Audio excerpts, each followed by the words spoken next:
turun gunung. Adili Jokowi, harga mati.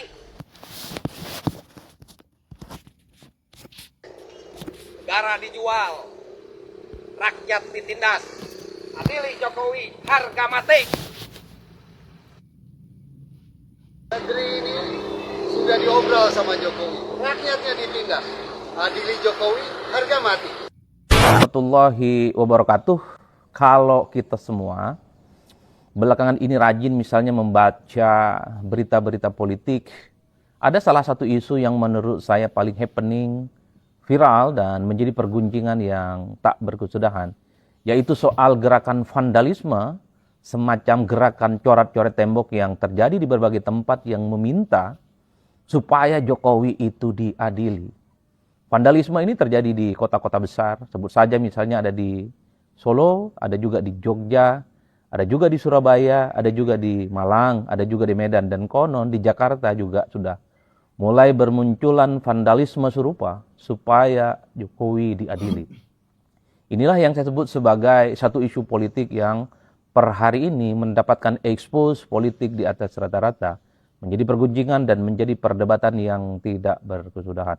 Tentu secara politik ya, gerakan vandalisme semacam ini tidak lahir dalam ruang hampa, tapi tentunya lahir dalam sebuah ekspresi politik, di mana sepertinya ada pihak-pihak tertentu, entah itu orang, entah itu organisasi, entah itu kelompok masyarakat yang masih sangat kecewa. Sepertinya saya tahu siapa yang gembar-gemborkan adili Jokowi sampai muncul coretan di banyak kota ini. Saya teringat karena nemu video lama ini nih, coba kita tonton bareng-bareng. Adili Jokowi, tangkap Jokowi, adili Jokowi, tangkap Jokowi. Saya berharap tulisan itu ada di seluruh pelosok Indonesia agar KPK bekerja jebloskan biang koruptor, saudara. Setuju tidak? Setuju tidak? Angkat tangan semua, takbir. Takbir. Sallu ala Nabi. Dengan Jokowi yang dinilai manuver politiknya di akhir kekuasaannya itu sangat ekstrim, terutama terkait dengan putusan Mahkamah Konstitusi, termasuk juga soal bagaimana perilaku politik Jokowi yang dinilai merusak demokrasi. Jadi dalam konteks itulah saya tertarik ingin membahasnya dalam 3 hal sekaligus. Pertama, dari segi komunikasi politik, ada satu istilah yang disebut dengan propaganda.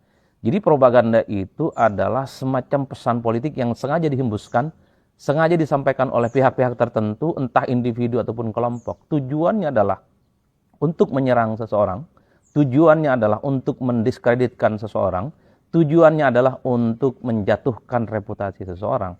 Biasanya sang pemberi pesan dalam gerakan propaganda semacam ini sulit untuk dideteksi, sulit untuk dilacak, gerakannya bawah tanah. Tapi pesan-pesan yang disampaikan itu nyata, yaitu untuk merusak reputasi seseorang. Jadi dalam konteks ini tentu vandalisme itu adalah sebagai upaya untuk ngasih pesan. Komunikasi publiknya adalah supaya publik itu tahu, supaya publik itu merasa Jokowi itu bukan pemimpin yang baik. Jokowi itu bukan pemimpin yang seperti dipersepsikan sebagai sosok yang mungkin memiliki reputasi yang baik. Tapi Jokowi itu adalah pemimpin yang tidak benar dan sangat layak untuk diadili.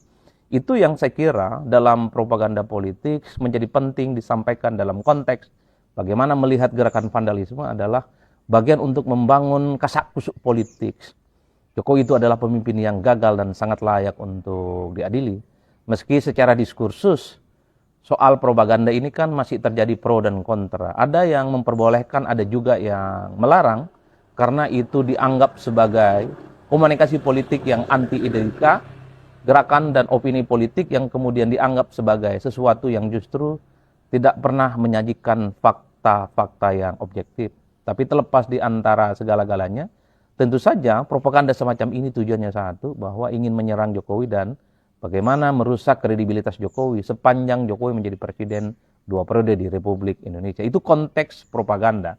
Makanya tidak mengherankan vandalisme ini kan sulit untuk dicek kira-kira siapa pelakunya, tapi pesannya sampai kepada publik.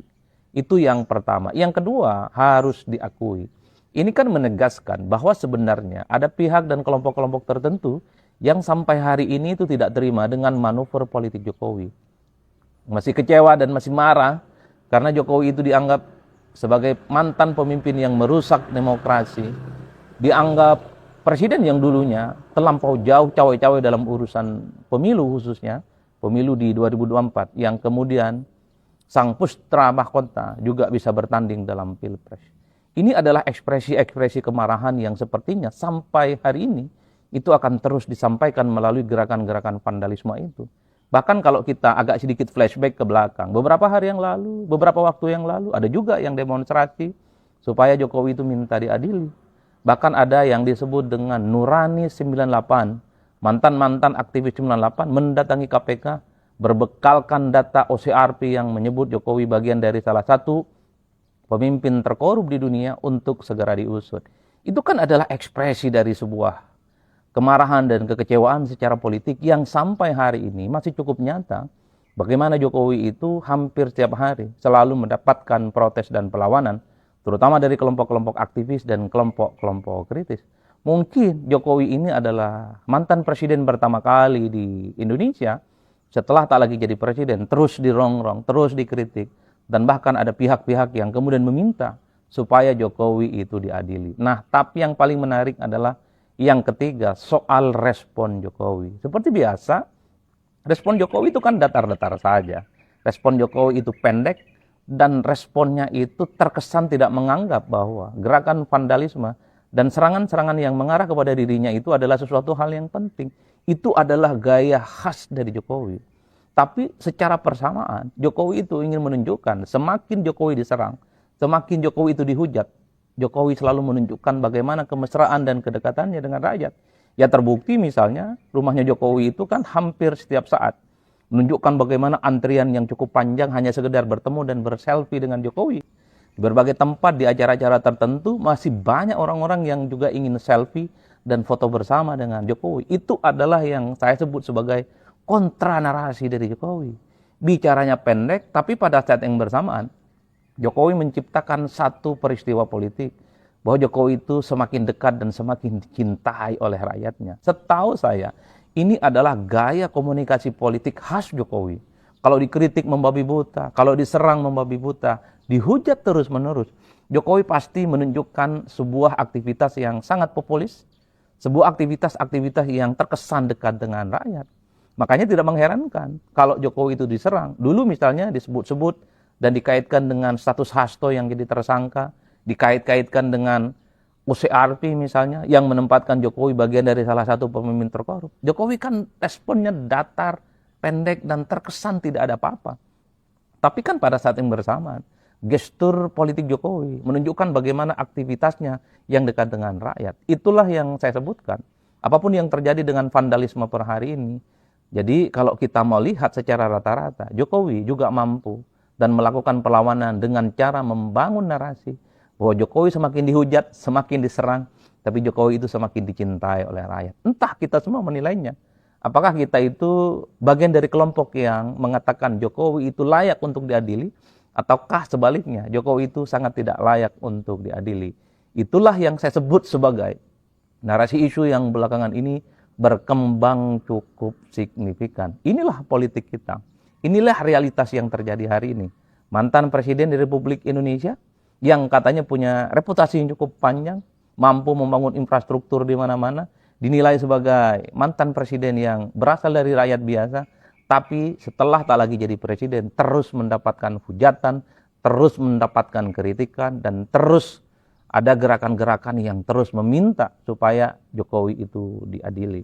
Inilah yang saya sebut pertama kali dalam sejarah perpolitikan di Indonesia. Saya kira di situ untuk kali ini terkait dengan gerakan politik mengadili Jokowi. Tapi sebelum selesai, gerakan-gerakan politik vandalisme, gerakan-gerakan politik meminta Jokowi itu diadili, termasuk juga gerakan-gerakan propaganda bahwa Jokowi itu adalah pemimpin yang misalnya tidak baik dan tidak benar. Tentu ini menjadi gerakan yang sangat percuma kalau kemudian tidak dilanjuti dengan gerakan-gerakan lanjutan. Misalnya, kalau pihak-pihak tertentu yang selama ini misalnya kecewa dengan Jokowi, dianggap sebagai pemimpin yang tidak benar, ada bukti-bukti hukum, fakta-fakta hukum tentu bisa dilaporkan kepada pihak yang berwajib.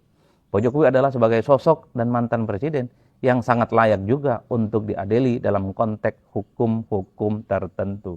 Itulah yang saya sebut gerakan-gerakan vandalisme, kalau mau jujur, itu tidak lebih dari sekedar propaganda politik yang secara komunikasi publik ingin mengonsolidasi dukungan masyarakat, ingin mengkonsolidasi bagaimana persepsi publik bahwa sebenarnya Jokowi itu adalah pemimpin yang sebenarnya tidak baik-baik saja.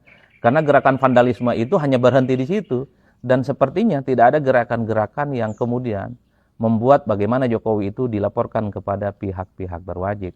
Oleh karena itu, dimanapun gerakan propaganda itu sebenarnya hanyalah ingin membangun satu diskursus di mana terjadi kekisruhan secara politik. Dan tujuannya satu, ingin mendiskreditkan, ingin menyerang, dan tentu saja ingin merusak kredibilitas orang-orang tertentu.